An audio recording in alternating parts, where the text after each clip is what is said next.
So our topic of discussion today is related to goods and services tax. Goods and services tax की अगर हम बात करें तो इसमें एक चैप्टर आता है that is called taxable event and supply. So जब हम बात करते हैं टैक्सेबल इवेंट और सप्लाई की बात करते हैं under GST, if I am making a comparison with the previous system which was earlier existing, वहाँ पर क्या होता था पुराने सिस्टम में, we are having multiple taxation system. Old taxation system की अगर हम बात करें, there was different type of names for the taxation system. Indirect taxes की अगर हम बात करते हैं, for example the word has been use excise duty. Excise duty जो है that was for the purpose of manufacture of goods. When the goods are being manufactured somewhere, जैसे हिमाचल में बद्दी रोटी वाला हो गया, या फिर किसी और जगह किसी और स्टेट में नोएडा हो गया, गुड़गांव हो गया, ठीक है, फरीदाबाद हो गया, साउथ में बेंगलोर, कहीं भी हो सकता है. मैन्युफैक्चर जहाँ भी हो रही थी तो उस पर जो है पुराने सिस्टम में उसके लिए नाम था कि एक्साइज ड्यूटी लगती थी. जब हम प्रोडक्शन की बात करते थे, जब प्रोडक्शन हो रही थी मैन्युफैक्चर ऑफ गुड्स की जब हम बात करेंगे, तो अलग से एक और नाम था that was called service tax. Provision for various type of services, जो अलग अलग तरह की सर्विसेज प्रोवाइड करवा रहे हैं, चाहे वो कोचिंग इंस्टीट्यूट्स हैं, चाहे वो कोई लॉयर है, चाहे वो चार्टर्ड अकाउंटेंट है, कोई डॉक्टर प्राइवेट प्रैक्टिस कर रहे हैं. जब वो सर्विसेज प्रोवाइड करवाते थे उसके ऊपर टैक्स लगता था. या एयरलाइंस इंडस्ट्री है, टेली कम्युनिकेशन है, कोई भी है, वो जो सभी सर्विसेज थी उसके लिए नाम था service tax. Similarly we are having another name that is custom duty. Custom duty when the goods are coming with in the country, जब हमारे इंडिया में कोई चीज़ आती थी बाहर से, और either we are importing something और वी आर एक्सपोर्टिंग समथिंग, तो during the time of import और export of goods another name of tax was that is called custom duty. उसके अलावा आता है VAT. VAT means value added tax.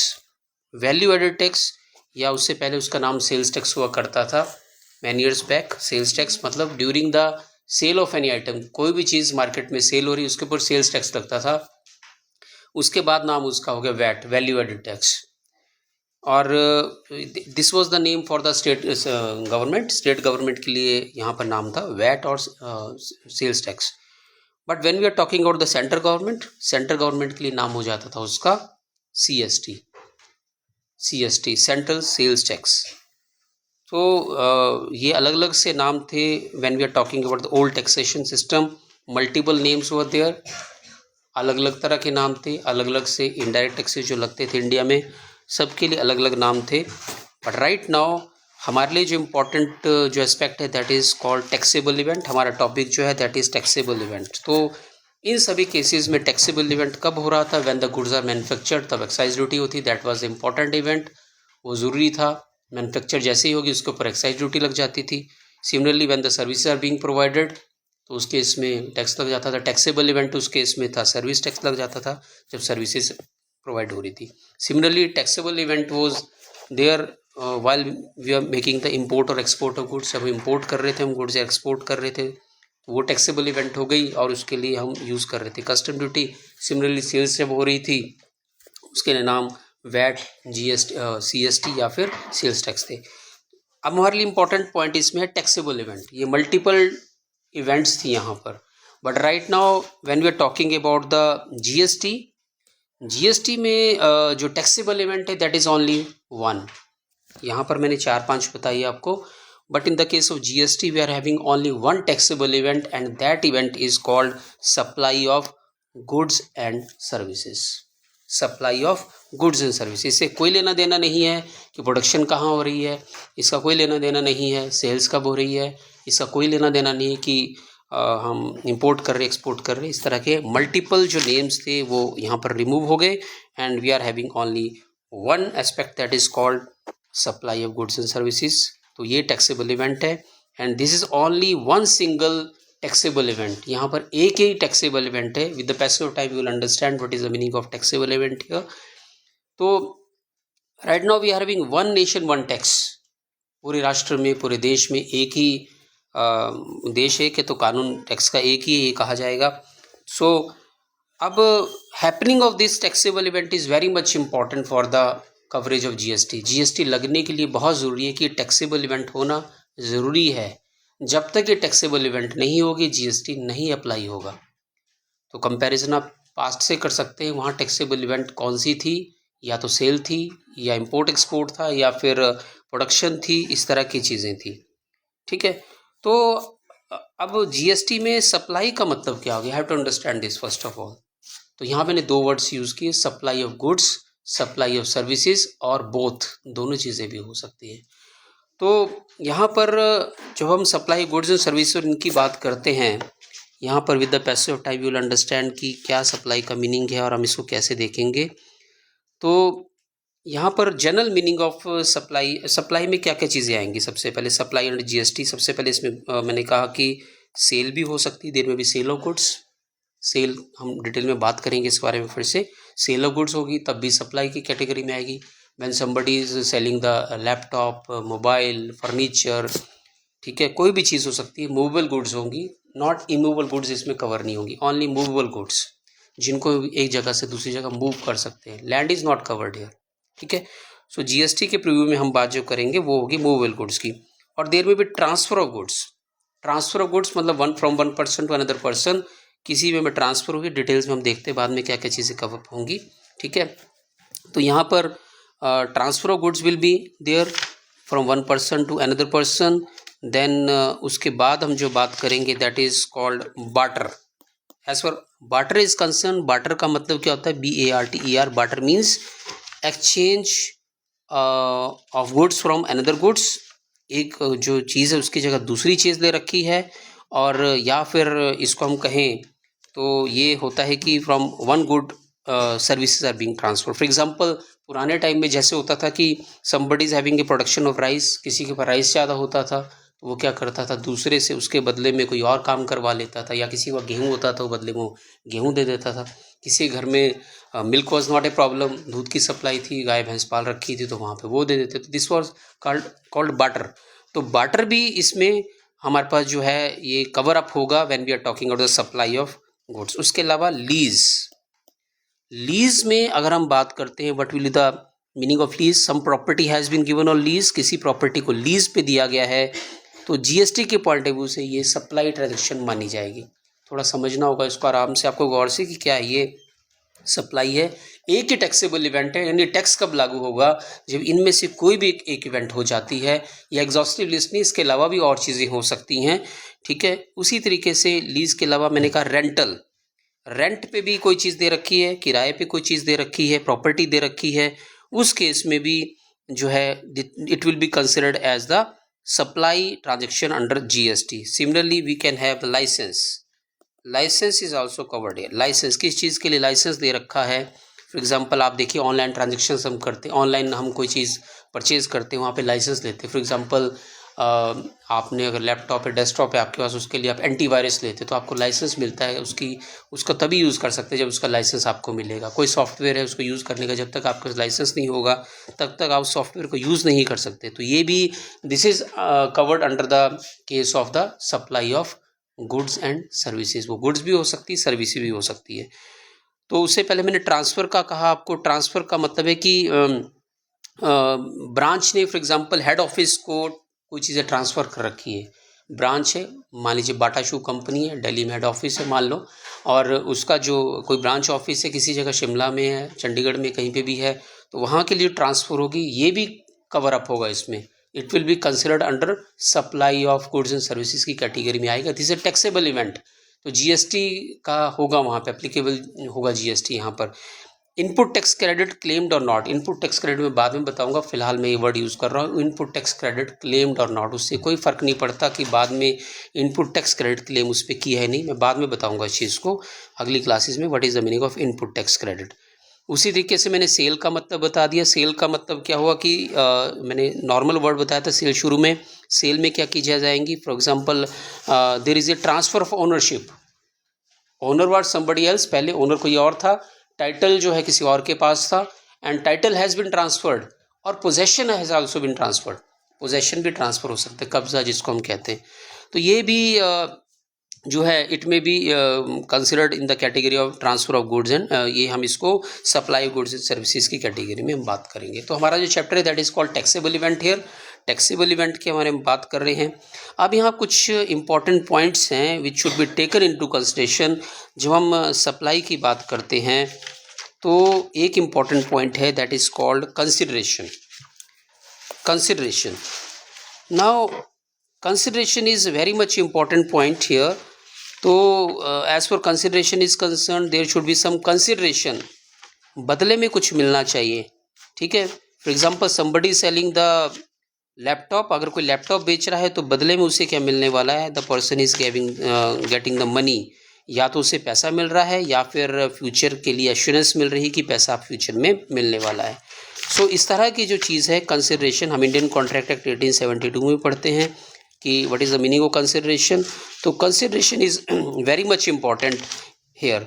कुछ cases में consideration की रिक्वायरमेंट नहीं होगी, we will discuss about that in later stages, but normally जैसे मैं एक एग्जांपल दे रहा हूँ कंसिडरेशन का। For example mister A was teaching to the students without any cost, किसी कॉस्ट के बिना कोचिंग दे रहे थे mister A and no cost was being charge there. So यहाँ पर कंसिडरेशन नहीं है, so it will not be covered here under GST. तो यहाँ पे जीएसटी सप्लाई ऑफ गुड्स और सर्विस है ये बेसिकली, बट यहाँ पर जीएसटी एप्लीकेबल नहीं होगा because there is no consideration here. ठीक है, बदले में कुछ नहीं ले रहा है वो पर्सन जो कि कोचिंग दे रहे हैं। तो similarly another point is there is a यहाँ पर in furtherance of business, one word is there, in furtherance of business, in furtherance of business. जो ये ट्रांजेक्शन हो रही है that should be in furtherance of business. I am giving one example. For example mister X है purchased a mobile phone, ₹20,000 का mobile phone ख़रीदा।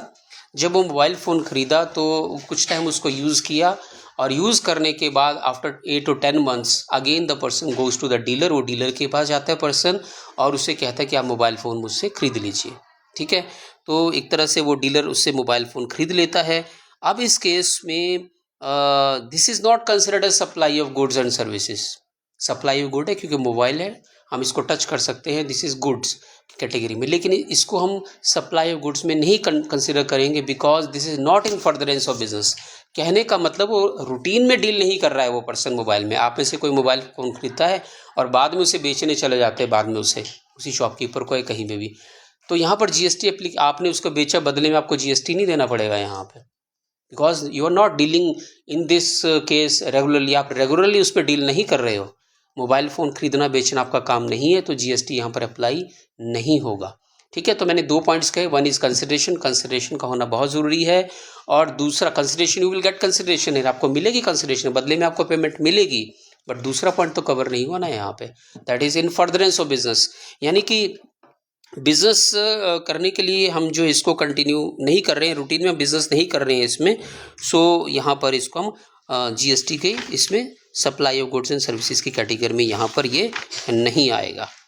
अब उसके बाद this is basically wide scope है ये ट्रांजेक्शन। कुछ ट्रांजेक्शन हो सकते हैं यहाँ कवर हो ना हो, with the passage of time we will understand कि क्या चीज़ें इसमें कवर होंगी नहीं होगी, with experience we will understand them. कुछ चीज़ों को एक्सक्लूड भी कर रखा है, for example alcohol for human consumption, यानी जब हम शराब की बात करते हैं उस पर जीएसटी एप्लीकेबल नहीं होता है। ठीक है, जीएसटी मीन्स ये सेंट्रल गवर्नमेंट बेसिकली चार्ज कर रहा है और स्टेट गवर्नमेंट को भी उसका पोर्शन मिलता है, यूटीज़ को मिलता है और सेंट्रल गवर्नमेंट को भी मिलता है। लेकिन as for alcohol for human consumption is concern, that is the preview of the state government. State government इसके ऊपर टैक्स लगाता है, this is revenue source for state government. तो ये जीएसटी के उसमें नहीं आता, जीएसटी जो है सेंट्रल गवर्नमेंट का है टैक्सेशन सिस्टम, स्टेट्स को मिलता है उसका पार्ट। ठीक है, वो अलग बात है, सभी का डिवीज़न होता है, but as for alcohol is concern, alcohol पे जीएसटी नहीं होता, तो उस पर क्या लगता है, उस पर लगता है स्टेट का टैक्स लगता है, स्टेट एक्साइज जो भी है वो लगेगा उस पर। सिमिलरली और चीज़ें भी है, पेट्रोलियम वगैरह पे भी जीएसटी नहीं लगता, हम बाद में बात करेंगे, अब इस पर हम नहीं देखेंगे। तो इन ब्रीफ मैंने आपसे क्या कहा कि we are having in the old taxation system versus GST system. हम पुराने सिस्टम की बात कर रहे हैं, we are having multiple taxable events. मैंने कहा मल्टीपल टैक्सेबल इवेंट्स थी वहाँ पर, जैसे सेल हो गया, इंपोर्ट और एक्सपोर्ट हो गया, सिमिलरली हम बात कर रहे थे manufacture of goods, provision of services, यहाँ पर टैक्सेबल एक ही इवेंट एक ही है और उसके लिए एक ही नाम है, that is supply of goods and services. ठीक है, और पुराने सिस्टम में अगर हम बात करें that was basically complex system और वहाँ पर हम अलग अलग नाम दे रहे थे, excise, VAT, CST, service tax, इस तरीके से अलग अलग नाम थे। यहाँ पर हमने कहा कि सप्लाई गुड्स एंड सर्विसेज नाम है और उसके लिए सिंपल एंड यूनिफाइड है, एक ही है, सिंगल टैक्सेबल इवेंट है, दैट इज कॉल्ड सप्लाई। ठीक है, क्या टाइम हो गया? ठीक है, तो ये अभी जो हमने इस पर कवर किया उसके बाद आगे फर्दर देखते हैं और क्या क्या चीज़ें इसमें हैं। आगे हम इसमें कंटिन्यू करते हैं। और तो टैक्सेबल इवेंट के बारे में मैंने आपसे बात की है कि क्या टैक्सेबल इवेंट हो गया। अब हमारे पास है मीनिंग क्या है, what is the meaning of supply. हम सप्लाई किसको कहते हैं, what is the meaning of supply. अगर हम सप्लाई की बात करते हैं, जनरल मीनिंग क्या है सप्लाई का, वो बात करेंगे। And specific from GST point of view supply का मीनिंग हम कैसे लेते हैं वो चीज़ें हम देखेंगे। और and what is the scope of supply, supply का स्कोप क्या है। ठीक है, मैंने आपको कह दिया कि मेन सिंगल इवेंट है दैट इज़ सप्लाई, तो इसी के ऊपर हमारा मेन फोकस है यहाँ पर। तो ये हमने जैसे यहाँ पर है, सबसे पहले इम्पॉर्टेंट इशू है कि कोई टू प्रोवाइड और फर्निश समथिंग, सप्लाई का जनरल मीनिंग क्या है, टू प्रोवाइड और फर्निश समथिंग यानी कोई चीज़ प्रोवाइड करना किसी को, जैसे सर्विस की बात कर रहे हैं हम, या फिर किसी गुड्स को प्रोवाइड करना। ठीक है, to somebody else, to provide something, to provide some service, या किसी चीज़ को फर्निश करना, जनरल मीनिंग तो ये है। ठीक है, अगर हम सप्लाई की बात करते हैं। But as for GST law is concern, GST law में सप्लाई अलग से डिफाइन नहीं किया गया है। जीएसटी लॉ में supply has not been mentioned anywhere. But what is the scope of supply, supply का स्कोप क्या है वो सेक्शन 7 में मेंशन किया गया है। सेक्शन 7 यहाँ पर है जीएसटी एक्ट में। सेक्शन 7 में जो है what are the basic elements of supply, हम उसके बारे में बात करेंगे। सो पहले मैंने कहा कि there should be taxable supply of goods और सर्विसेज और बोथ, यानी हमने उन चीज़ों की सप्लाई को कवर करना जीएसटी लॉ में जिसके ऊपर टैक्स एप्लीकेबल होता है। तो मैंने कहा टैक्स कब एप्लीकेबल होगा, वन इज कंसिडरेशन रिक्वायर्ड और इन फर्दरेंस ऑफ बिजनेस। तो बेसिक चीज़ चाहिए वहाँ पर, जहाँ पर वो टैक्सेबल सप्लाई की कैटेगरी में जो आएगी वो हमारे पास जीएसटी के प्रूव में चीज़ आएगी। Then supply made for consideration, ये मैंने ऑलरेडी भी डिस्कस कर लिया। Supply should be made for consideration. I have given one example, coaching institute was there but that was not taking any type of fees from the students. Coaching provide कर रहा था, institute नहीं कहूँगा, coaching कोई person provide करवा रहा है and no fees is being charge, तो वहाँ पर कंसिडरेशन नहीं है, तो कंसिडरेशन इज मस्ट देयर। और उसके अलावा मैंने कहा कि इन फर्दरेंस ऑफ बिजनेस होना चाहिए, कंटिन्यूटी में बिजनेस की कैटेगरी में उसे आना बहुत ज़रूरी है, तब ये सेक्शन 7 के कैटेगरी में यहाँ पर आएगा। It will be considered as supply. And supply should be made in taxable territory. Taxable territory यानी कि हमारी टेरिटरी तो या तो यूनियन टेरिटरी में हो या फिर एक स्टेट से दूसरी स्टेट में हो। ठीक है, या फिर हम पढ़ेंगे डिटेल में, टेरिटरी के अंदर ही उसे होना चाहिए and it should be taxable. Then next point is supply should be made by taxable person, जिसके ऊपर जीएसटी एप्लीकेबल हो रहा है, सप्लाई उसकी तरफ से ही होनी चाहिए। ठीक है, somebody is providing the services of tent house की सर्विस प्रोवाइड करो तो टैक्सेबल पर्सन होगा, तो वही सप्लाई कर सकता है, हर कोई नहीं कर सकता सप्लाई। तो ये चीज़ें जब होंगी these are covered under the section 7 of GST, goods and services tax. अब as for the scope of supply is concern, section 7 में स्कोप क्या है ये मैंने आपको पहले बता दिया, but briefly I am still recalling this. Section 7 में है गुड्स और सर्विसेज। सर्विसेज जैसे मैंने कहा airline services, telecommunication services, coaching institutes हो गया, डॉक्टर सर्विसेज हो गया, उसके अलावा डिफरेंट कैटेगरी की एडवोकेट्स की, चार्टर्ड अकाउंटेंट्स की सर्विसेज है, ये सभी। ठीक है, उसके बदले में चार्ज करेंगे। सिमिलर गुड्स का मतलब तो कोई भी गुड्स हो सकता है, इट में भी फर्नीचर, लैपटॉप, मोबाइल, ठीक है, टेलीविज़न, कुछ भी, these are covered under the goods. तो यहाँ मैंने ऑलरेडी आपसे डिस्कस कर लिया, सेल, ट्रांसफ़र, बार्टर, एक्सचेंज, ये सारी चीज़ें मैंने बात कर ली आपसे ऑलरेडी। और उसके बाद है यहाँ पर 3-4 कैटेगरीज क्या रखी सेक्शन 7 में। One is section 7 subsection 1।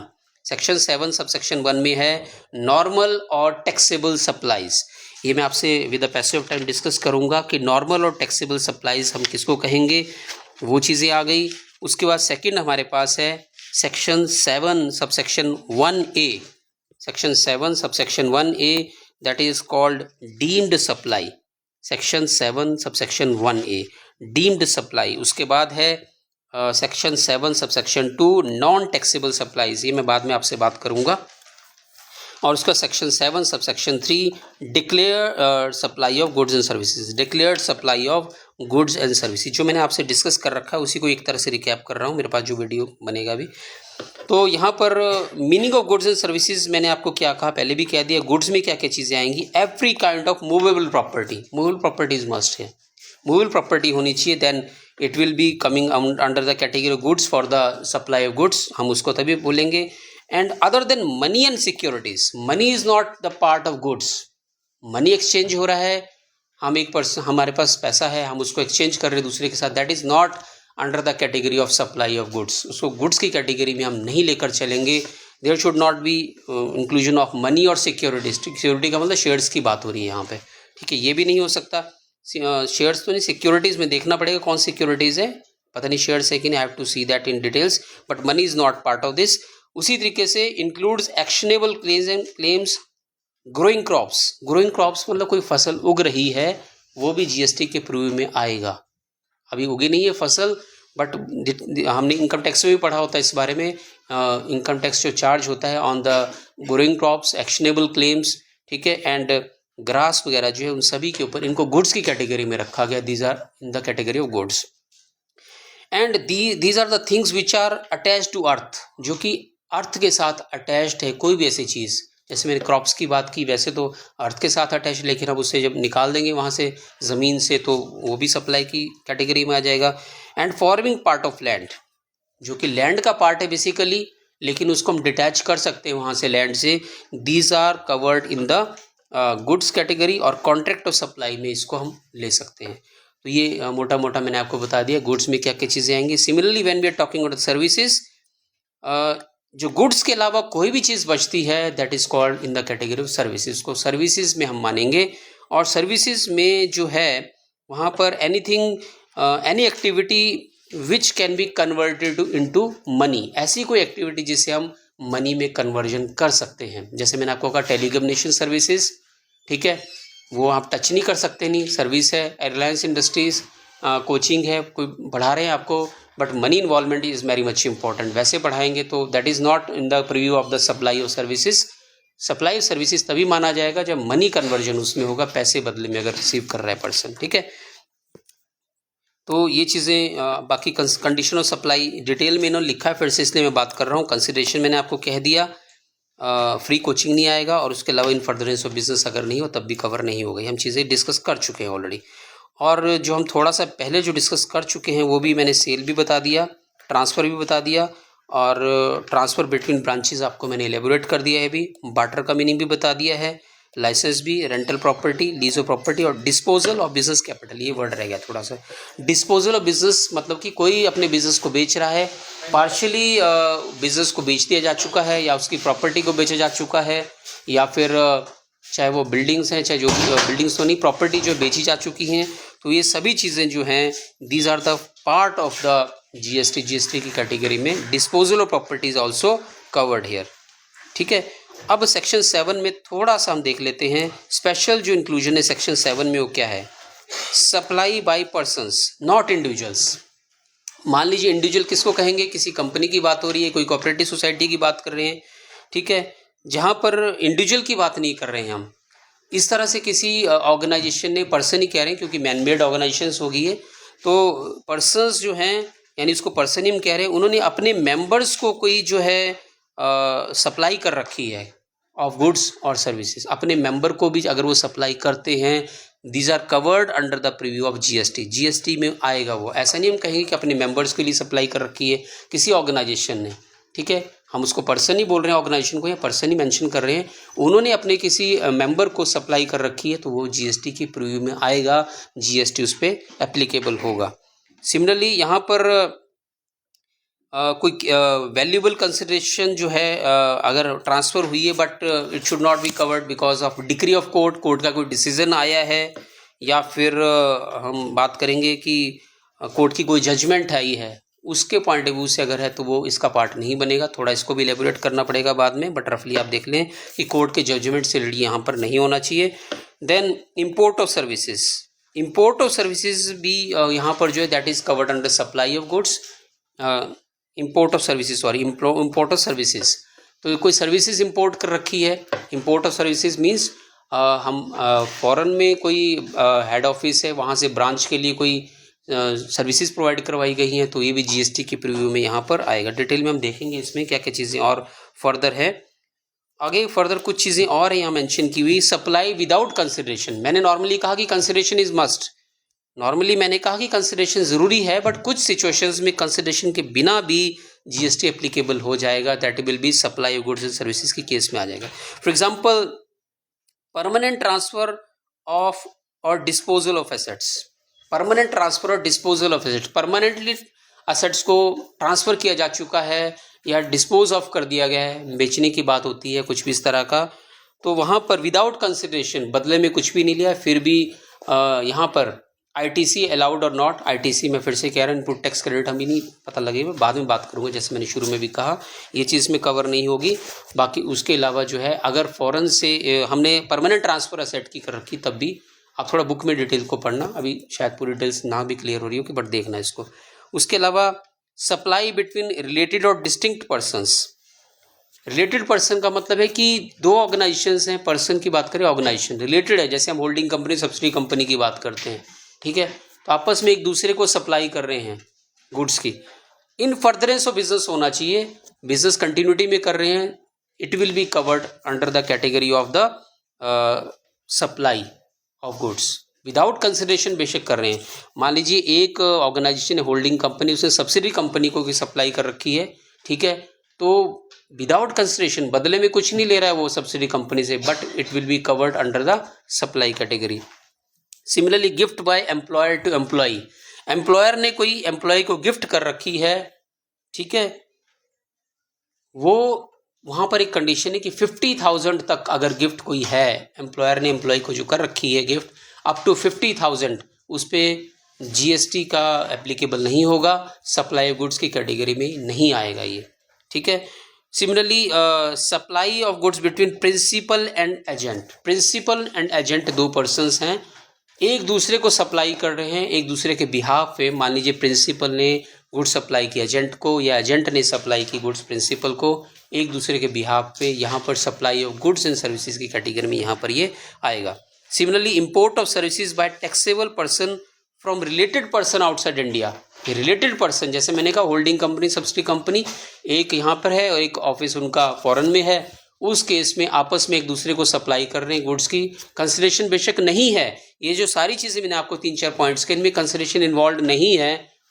मैंने आपको बेसिक कंडीशन कही थी कि कंसिडरेशन होना बहुत ज़रूरी है, लेकिन इन केसेस में विदाउट कंसिडरेशन, जैसे हेड ऑफिस ने फॉरेन से सर्विसेज प्रोवाइड की गई यहाँ पे रिलेटेड पर्सन को, इन फर्दरेंस ऑफ बिजनेस बिजनेस कर रहे हैं रूटीन में, तब सप्लाई की गई है, कंसिडरेशन बेशक नहीं है।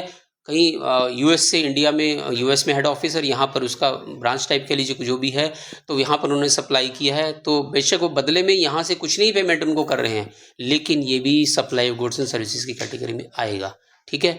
सिमिलरली अगर हम बात करते हैं, मैंने आपको एम्प्लॉयर एंड एम्प्लॉय की कहा, एम्प्लॉयर ने एम्प्लॉय को कर रखा है, वहाँ पर आएगा, लेकिन 50,000 तक का एग्जम्पशन है, वहाँ पर वो सप्लाई गुड्स एंड सर्विसेज में नहीं आएगा।